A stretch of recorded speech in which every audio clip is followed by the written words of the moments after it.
Hello and welcome to the Late Apex. Alongside me, not Sam today, but Alex, and we are here at the Apex Racing TV esports studios. Yes, welcome, Alex. Good to be back. I enjoyed the last time we were here. It's a bit of a last-minute substitute, but we're gonna give it our best. I see you get to wear black. I think. Well, what can you say?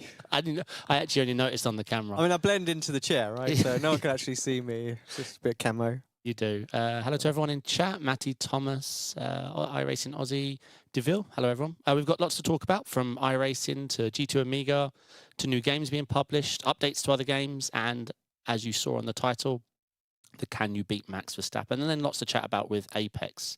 But let's dive into it. Some iRacing videos. We like those. And actually, before I play them, I think the production quality has gone up a step. Okay. Because one thing I love about Rensport, their car track videos are 10 out of 10. So let's see if I can do this. First up, a much requested car, the BMW GT4. We're going to do this first time. Gosh. I'm not sure if you've seen this video, Alex. I know. Do you know what? I feel like I'm a bit out of the loop.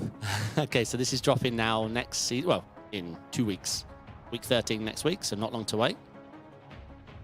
Yeah, the BMW GT4. And I think this is... Yeah, I think it's a good-looking car. And I don't know, the old BMW GT4 isn't very well liked. So yeah, it's going to be great to see. And I think this is actually becoming a series that's really growing. But yeah, you'll see what I mean, production quality. Yes, they're using footage from, you know, what's the phrase, not in-game footage where they're cheating, but this is actually what you can experience yourself. But yeah, I think they're stepping it up. Yeah, it looks good. I mean, I like GT4 category. I do. I think it's very underpopulated for what it is. Actually, the racing in it is really, really good. And yeah, cars are just that little bit more controllable, a bit more forgiving. So you can have some good fun in them. Yeah, it looks nice. Here's the onboard, just so you can see the Fanatec steering wheel, which obviously is replicated in real life, and the dash, very BMW-y. I'd say it's got a bit more sound than the usual BMW. Let's just skip through a few scenes. But yeah, I saw this corner in. I'm not sure that this guy's 4 or 5K. I say 3K. Bit too much steer there, I think. Not optimal. All right, let's get to the next video. And that is going to be Cadwell, a track you're familiar with? No, never. I've never used it in any sim at all. So yeah, it'd be one that I'll have to learn. But I feel like it does complete the British circuit. Yes, indeed. Lineup now. I really don't know of much more. And if you're watching this and thinking that's a footpath, no, that's the track. It is narrow. This is basically a motorbike track, isn't it nowadays? I think. Yeah, pretty much. Sorry, I'm too busy chuckling at the comment about the wheels not aged well. Oh. BMW. No, it hasn't. But yeah, I think for Formula Vs, Mazdas, Toyota GR86, and I'm sure they're going to try Porsche Cup here. But yeah, I think it's. I mean, this looks gorgeous. There's no. I mean, British tracks obviously always look green and lush, but I mean, I was going to say, it just looks like every other British circuit. It does, yeah. Awkwardly thin and lots of grass. Sorry. You know, like I say, I haven't driven it, so it might have a really nice flow to it and stuff like that. Maybe some people in the chat can sort of confirm what that's kind of like and their experiences. But yeah, it looks nice. Loads of undulations. You can see where the bikes go here a lot. Yeah, and obviously these new tracks will feature the 3D curb models, which has been a bit hit and miss. Some tracks it's feels good. Look at this. This is what I meant. Look at that. That does look good.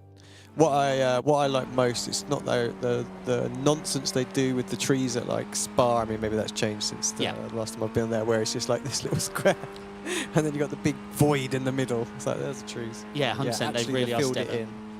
Made it look proper from above as well, because a lot of people do use those aerial footage shots, you know, and it just it takes you out of the broadcast.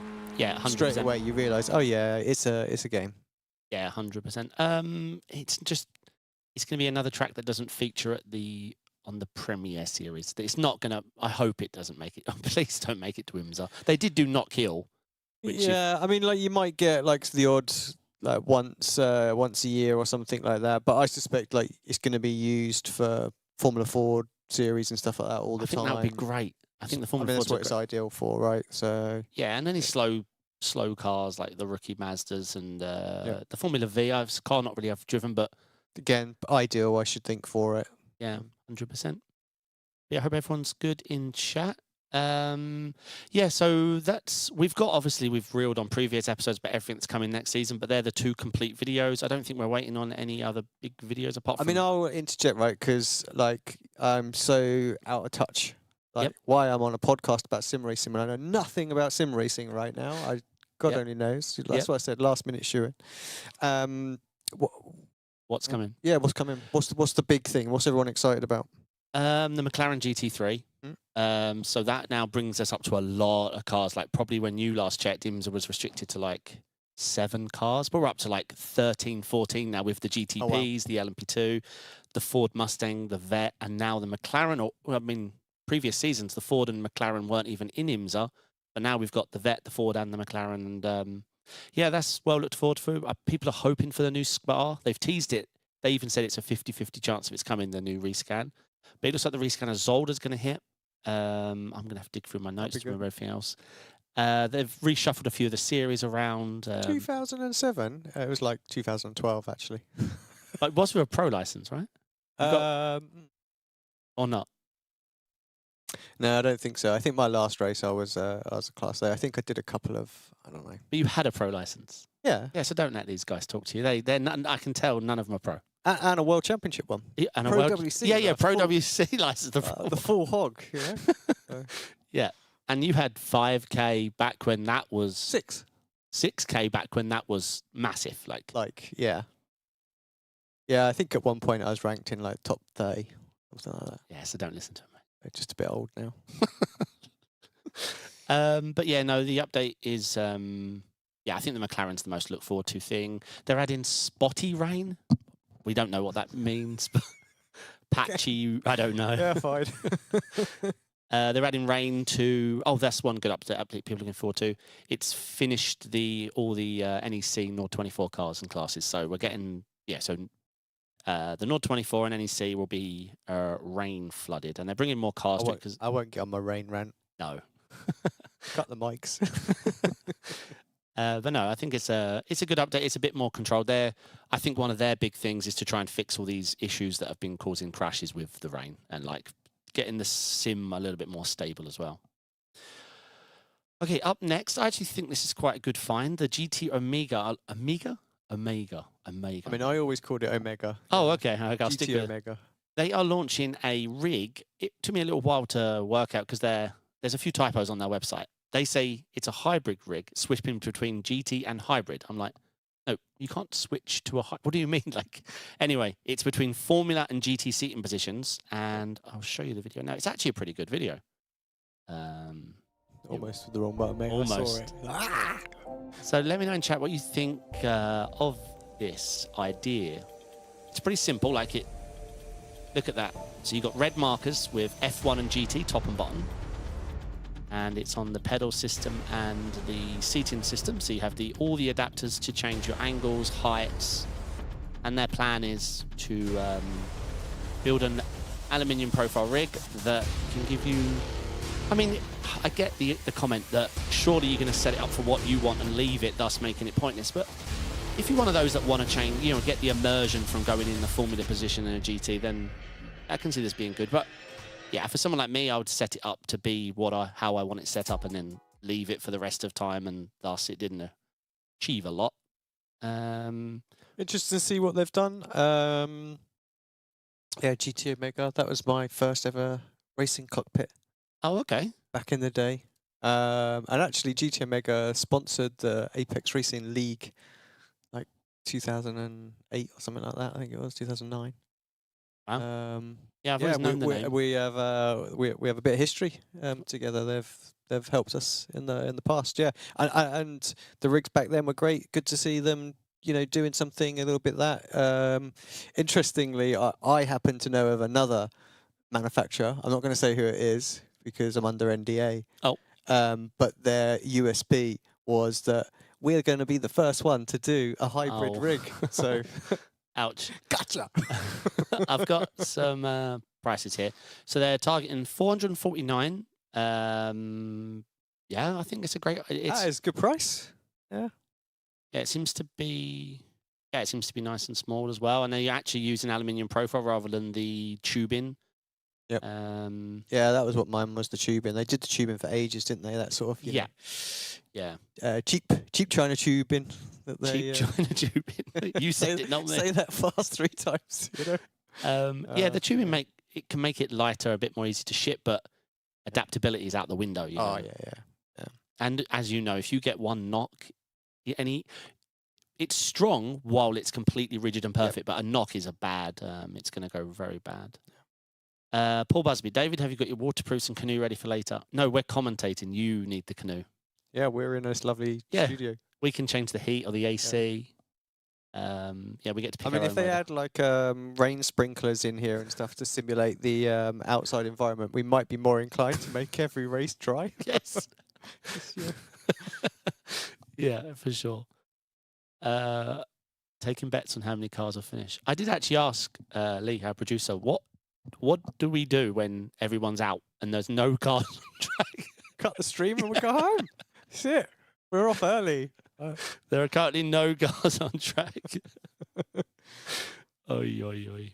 Yeah, we're looking forward to that. So that'll be, I forget the time, but in about 4 hours, I think the stream goes up. I'm not hunting. I think it's around then.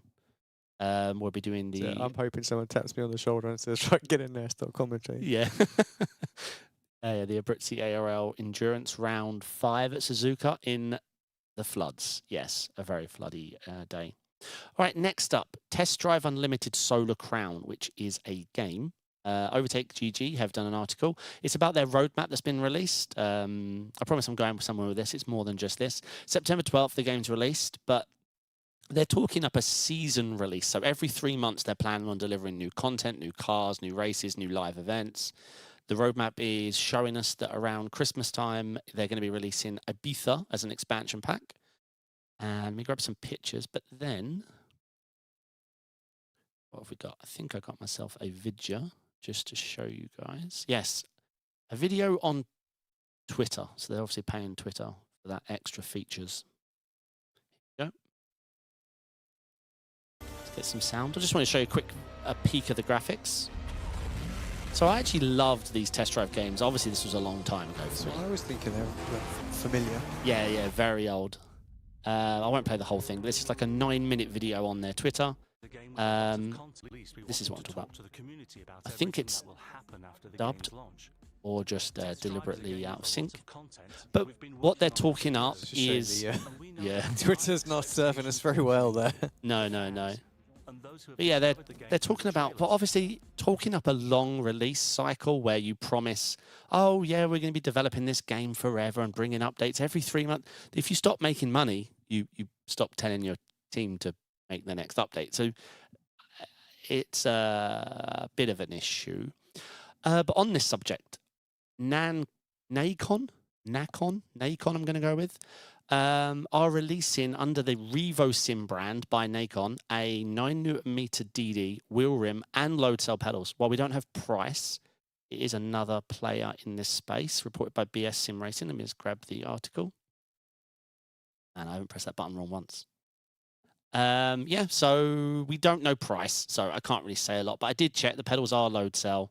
The wheel rim does have buttons, and it's rebranded Fanatec DD. I mean, I'm not sure how, like, the manual... it looks very Fanatec-y. I'm not sure, but... Looks clean. Looks nice. It does, yeah. We'll have to get one in our hands, I think, and see how it goes. It seems like everyone now... It seems like there's accessibility in this market now for getting your hands on this kind of equipment. Because I remember when a direct drive motor must have cost a fortune because the only people doing it were charging a fortune. £2,500, I think the Leo Bodnar spent on mine. Yeah, exactly that. The Bodnar. Yeah, I bought version 1 and version 2. So I've got I blew £5,000 on DD wheels in like 4 years. Like, that was stupid. I've got the Ultimate 54. I think it's a 27 Nm DD. Oh yeah. That's what my dad uses. They were good. You know, I remember the first time I drove a DD. What did I have? I think I had a Fanastec Club Sport back in the day, the old belt-driven one and stuff like that. And I remember it was Road America. Obviously, this was during World Championship days, maybe. Maybe I was in there at that point.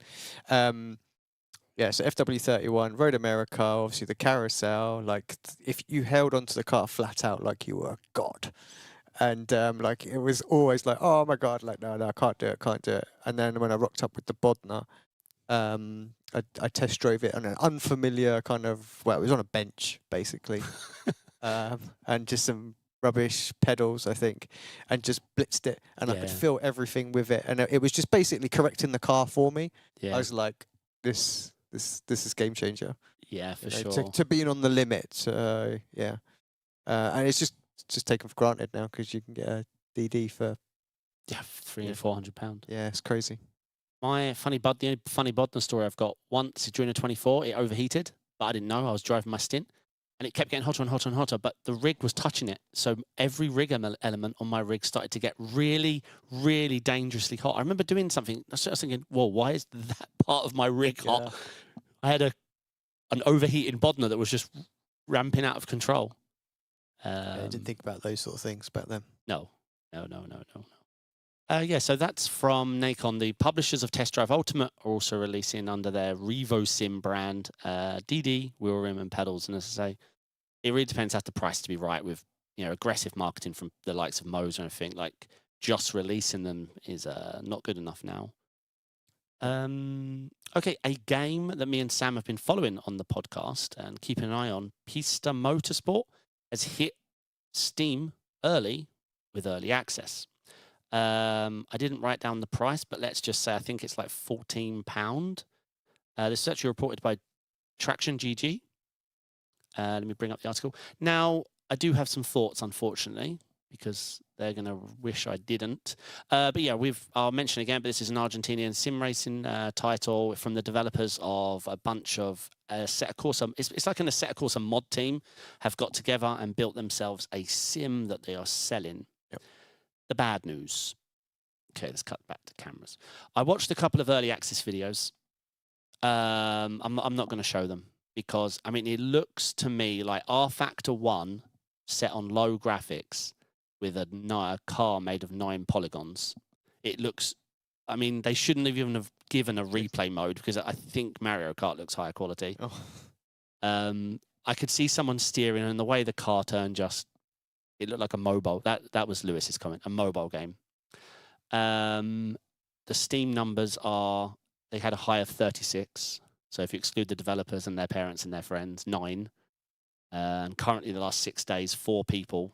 I don't know what to say. I don't know. I mean, I gotta say, PC motorsport games is a tough nut to crack. Especially at that cost. I mean, for £14, I haven't even mentioned what they're offering. 4 tracks, and the only option is drive alone. There's no racing. You can't even race. It sounds like it should be a mobile game. Yes, exactly. You can't race against friends. You can't race against AI. The cars are like some old F3, a Renault Clio like car. Let's hope it's real early access rather than just early access, I think.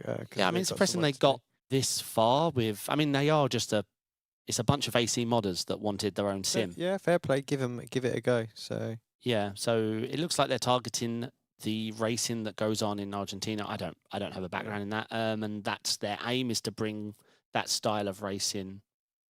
But yeah, I mean, DeVille, you say that sounds alpha, but honestly, you don't go from there to somewhere forward unless they have a new game. Like, how do they, without money and development teams and scanning tracks and scanning cars? I mean, it's funny though, you can get some indie games that people just love, like somehow they just attract, like, and people like, you know, it's true. I like it just for the simplicity of it and stuff like that. So you never know. It might get a little cult following or something like that. So yeah, for sure. Yeah, that's true. Good luck to them. It's not, I mean, it's not easy, especially with AC Evo on the horizon and Ren Sport on the horizon. Okay, ACC. This isn't a big update, but it's worth mentioning. Update 1.10.3 has been deployed. It is free, and the update's funny because it reminds me of games of old. It's giving the new driver names, the new liveries, and like it's just tweaking the content inside to give you the more up-to-date 2024 look and feel. There's a few bug fixes, but basically focused around the new GT World Challenge content. So that's an update and not DLC though, right? You don't correct. You have to pay for that. Yeah, good. Yeah, this is free. So yeah, I think it's just honouring their license, you know, to keep things up to date. I mean, I suppose if I'm reporting on ACC, the only other thing to mention is I have noticed there's a little bit of drop off. I don't know if it's people just waiting for AC Evo or what the deal is, but let me just grab it. It'll take me 1 second. I have noticed the numbers start to decline. Yeah, ignore this one. Ignore the latest one because it always shows today. I wish they didn't, but I'm not wrong. This is, I mean, if we look at what they're holding now, you're probably thinking like 3,000-4,000 is actually good. Now it is good, but if we zoom out and come here, 5,000, 5,000. That you to get to this is 4,000. To get to these sort of numbers, you have to go back to 2020. So I'm saying, so it's subtle, but I keep an eye on statistics like this. I'll tell you what is really good about that. When was ACC launched? I assume that is then. I think they're here. I mean, the full release, the 2019, yeah. Yeah, so there's a particular, virus that come out around then, and sim racing went absolutely parabolic. Yeah. You think that, I mean, that is really good growth. And here, this is the Nordschleife release. Yeah. This was huge. I mean, 12,000 was peak over any sim. But no, still the king, the undecided king of sim racing is still Assetto Corsa. I mean, the 24-hour peak is 12,000. I mean, this thing will not stop growing. If we look at the last 6 months, there is a bit of a decline. Again, I just wonder if it's just AC Evo hype is just people are now just waiting because both the same games, or it's just the summer break in sim racing. I was going to say, I think quite possibly when you look at the 6 months chart, it just gets a bit hot, right? Yeah, I think. Well, ACC seeing numbers they haven't seen since 2020 is a definite decline. And considering they're still riding the high from the Nordschleife release.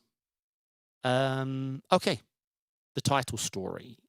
F1 24. Now, this caught my eye. This has actually been released by, well, watch this, by EA Sports themselves. Here we go. To unlock in-game rewards. For turn 1, very important to get your braking right because it's helping you. Oh, let me cycle through. Max describes his lap and what to do. Okay, and here we go. Let's set a lap time. This is Max Verstappen try-harding because the challenge is to beat Max's lap at Monza and you win some custom Red Bull in-game helmet. Awesome. And he is try-harding. He really is try-harding. I mean, that's what Max does. Yeah. For every sim thing. He's not going to... He doesn't want anyone to beat him. But I do think the graphics look great. It is such a shame that year on year this game gets worse and worse reviews from our world, the sim racing world. The controller users are getting happier and happier, but the people with rigs and DDs and expensive gear are getting unhappier and unhappier. It's year on year the same thing. And I mean, you know about the F1 esports world is, again, they're getting more and more unhappy because it's just becoming this game that they have less control over. Yeah. I mean, I get it from the developer's front, right? You've got to sell the game, and more people have the controller. Yeah. So. Yeah, for sure. That's where their money is, right? I wish they just could find a universe where they split the game and focus on both, but why put a team on something that doesn't make money? That's the problem, isn't it? I like how this lap ends. They asked Max, was he happy with the lap? I will never be happy, that's a problem. Yeah, there you go. So yeah, I thought it was a cool video, and yeah, the challenge is available in game, and you win yourself. I did make a note. For anyone who actually playing the game, a custom FC25 helmet. Yeah, you've got till September 15th. Now, funny story about in-game. Add that. Yeah, he would have had to try very hard for it to be an IRL helmet. I forget what year it was, what game. Let's say F1. I forget, a long time ago, like 6 years ago. They used to do challenges like this, but more scenario challenges. Like, okay, you're starting fourth, you need to beat, and they set you out a scenario. And I used to love them. One time they did, I think it was like $100,000 challenge. And then obviously they whittle the people down that get through, and then there's other tournaments, and I couldn't get through round one. I spent hours trying to go through the scenario, but have you tried any of the high speed stuff in iRacing, like the Super Formula, not the light, the actual Super Formula, or the McLaren F1 cars? The yes. Mercedes, sorry, not McLaren. Yeah. Sorry, So Mercedes. that was the last car that I drove. Mhm. Was the McLaren F1 car, like Oh, competitively. Yep. Because they had the McLaren and the Williams, yeah. So it was the Williams, and then it went to the McLaren. Yeah. So So you haven't driven the Merc, the Lewis Hamilton? No, Oh, I okay. don't think I've ever driven it. I think even when I've been downstairs playing on the rigs, I've still just bust out like the FW31. Like, because occasionally you get the odd customer and they're like, "Oh, give us a high-speed car," and because it's the grippiest car on the sim. You're trying Super Formula. So I'll have to. That's like the hype Formula car right now in iRacing. I will.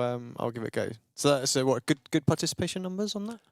I have no idea. I do the lights, the Super Formula lights, which is the F3 level version of it. I don't know. Participation in iRacing is just down across the board, really, unless, especially when it's raining. Even the GT series doesn't get 2 splits, even if it's. Do you want me to rant about rain? I can rant about Oh, rain. you got the floor for a minute or two. So, if I had my way, I would ban rain from iRacing. I think it's the worst thing. Even endurance? Even in endurance, I think it's the worst thing they've done. Really? Because it was the biggest hype thing, Yep. right? I honestly think it's the worst thing they've done. Like, it's killing participation in the officials. So, yeah. Yeah, actually, our own I market. mean, there's nothing wrong with it in terms of the. I mean, obviously there are some things wrong with it in terms of the implementation and stuff.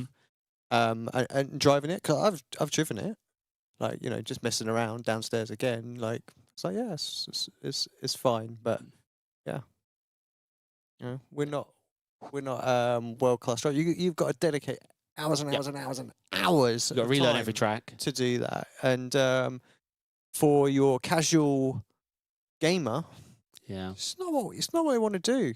No, Yeah. that's. Yeah. I mean, okay, for the special events, like maybe, but even then, like once you get out of maybe split 2, 3, the effort level that people put in is back down to casual gamer level. It's like, yeah, I'm going to turn up with an hour's worth of practice and do a special event, and it's going to be fun, and we're all going to have a good crack. Correct. Yeah. Yeah, You don't need to know what compound to be on at this time, like when's the crossover period, where are the racing lines, where are the puddles to avoid, and all these kind of things. And the spray. Yeah, exactly. Like it just for the first few months, yeah, there was the buzz and the thing of trying it great and stuff like that. But like they just need to tone it back. Yeah. The last time it's when I jumped class, I realised how difficult it is with brake lights and problems. I drove GT4s at Imola. I went into 1, 2, 3. That section is really dangerous anyway. 2x2 at the start.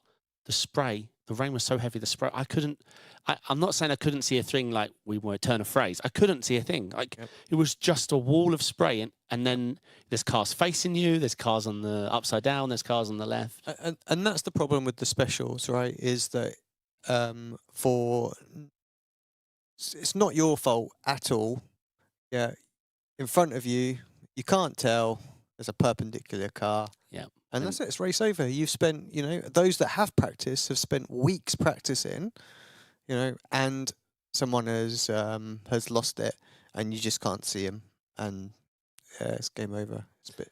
I've heard nothing mentioned that the skill gap.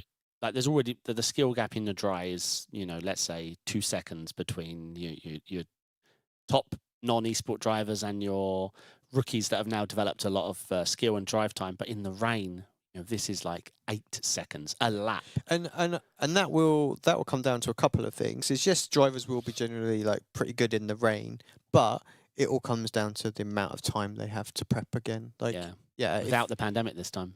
Yeah, if you can put all that effort in, those drivers will catch up, and the gap will be about the same again. Yeah.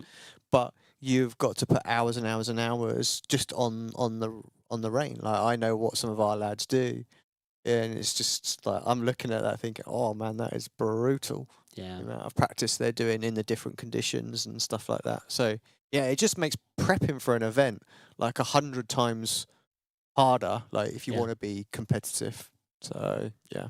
No, I get you. Yeah, get it, bin it, ban it. Get it, bin it, ban it. Okay. Sorry. No. Yes, everyone's tuning out of the podcast. Who's this guy? What does he know? I know. I do know a couple of people who stepped away from sim racing when the Hyperframe came because they tried it countless times and saw where this was all going. Were like, I don't want to do this.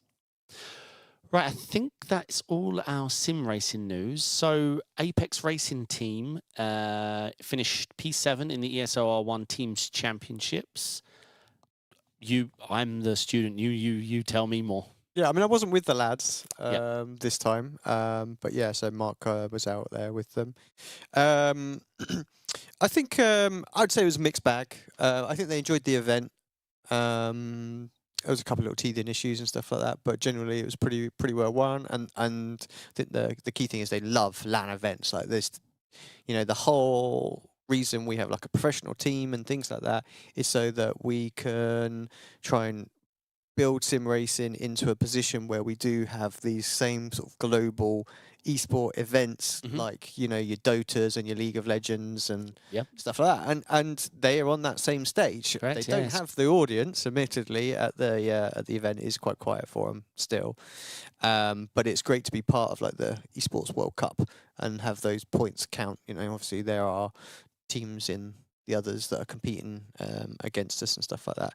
So yeah, so they enjoyed it from that side. It's an awesome experience, and yeah, we got a really nice sort of souvenir thing because obviously our I don't know what it is, like the key. Yes, got crushed and stuff like that. But they give you like a replica, like a resurrection stone, and it's black instead and stuff like that. But it looks pretty nice and stuff like that. So. Yeah, I think there was some frustrations from our guys in terms of they felt really comfortable with the build before going out, like a month, so straight after the online series finished, and then there was a couple of build changes and bops and things like that, and yeah, I don't think they're very happy about that. No. So, and I think there's a lot of other teams that also were not very happy about it as well, but it's the way the cookie crumbles, right? Yeah, for you sure. win some, you lose some. You know, sometimes you get good bops, sometimes you get bad bops, and you gotta do what you can do. So I hear this comment a lot. Do you wish that two things on the stage of it all, that it should almost be a separate build in the sense of to control it for the drivers and maybe just make the cars the same, just look. I mean, I honestly don't know why that is a thing. 'Cause it doesn't have to be like that in the game that everyone plays. No, exactly. But this needs to be on the stage and presented. There is no way, right, that how can I compare this to, right? CS:GO, right? They'll be like, right, always like we're gonna have 4 different nationalities of team that you can pick, and we're gonna try and balance the performance, but they're not gonna be balanced. No. Yeah. Sometimes one team will be better than another. Could you imagine the rage from the CS:GO teams if this was the case? Like, no, this time you're not gonna. Yeah, we're gonna nerf your team and stuff like that. You're like, what? Yeah. Like they would just, well, forget it. We're not competing. Go do one. And that's essentially what we have. So because it'd be a lot less work for them if they didn't need to do a bop. And I think this is the other thing as well. They don't. For anyone who doesn't know how the RenSpot bop system works, it is. Honestly, their bop is closer than any bop for any sim, like AC, ACC, and iRacing events. The RenSpot bop is as close to get it. Like the guys, you know, like I say, we're not. Like I said, they're not moaning too much about it. I don't want to over exaggerate what it is, but I've seen the data that's come out of it after the event and stuff like that. We're talking maybe from best car to worst car, 2/10. Right.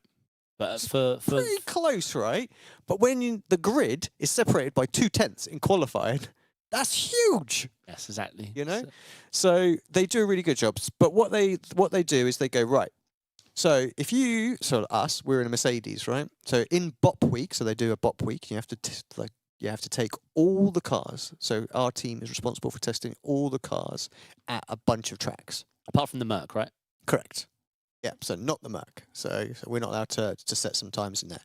And so our objective as a team, of course, right, to make sure that we nerf the other teams as best, is to drive the pants off the thing, you know? Yeah. Get it as fast as possible, scream the nuts off of it, and, you know, take all liberties you possibly can and just grind until you can get the best possible time, because that will mean that that car will get bopped. In a car they're never going to use. That's the problem, isn't it? Correct.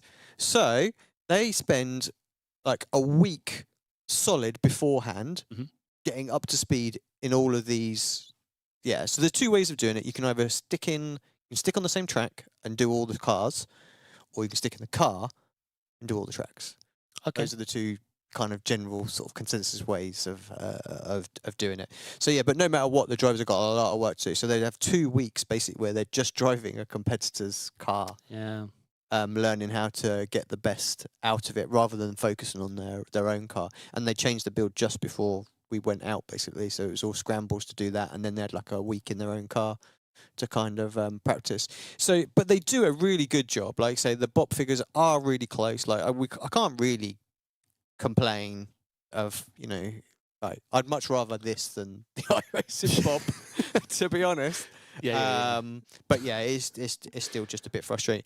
And like you say, then they got someone examining all the data. So there's 2 weeks of the drivers' work there, and then you've got a week from a developer mulling over, trying to balance it out and seeing how it works. Maybe asking other people within the team to test it, see what they're doing if they've got other testers to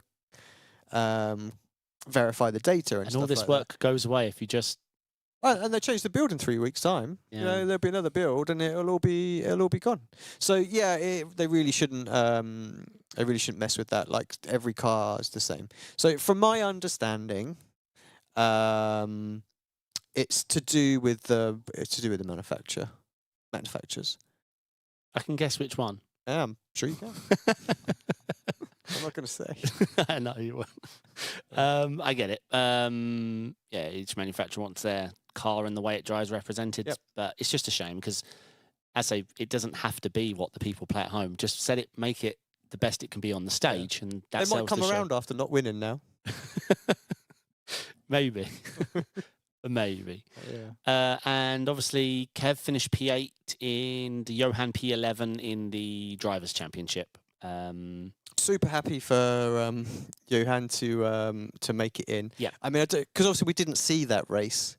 So obviously I had a good catch up with him. I was like, what happened? So Jamie was actually sat P2, wasn't he? No, so I think there was this battle for third, which I think was like the last one to kind of get through on the final lap of Monza. I think Jamie was behind, Johan was sat behind him, so there was like third, fourth, fifth, and sixth really close together. Right. And so Jamie sent it 3 wide into turn 1. It was like last lap, got to be done, and they all come together, and Johan just cruised on by them all. So that's how Johan got through, because obviously he got involved in something on lap 1. Turn 1. Johan. And was like right to the back. So yeah, he's super I heard happy. he drops like 8th, 9th or something. So that's great. So that was it was pretty cool to get a couple of our guys into that final. Obviously I spoke to Kev. I mean, Kev freely said he just didn't feel like he was firing on all cylinders.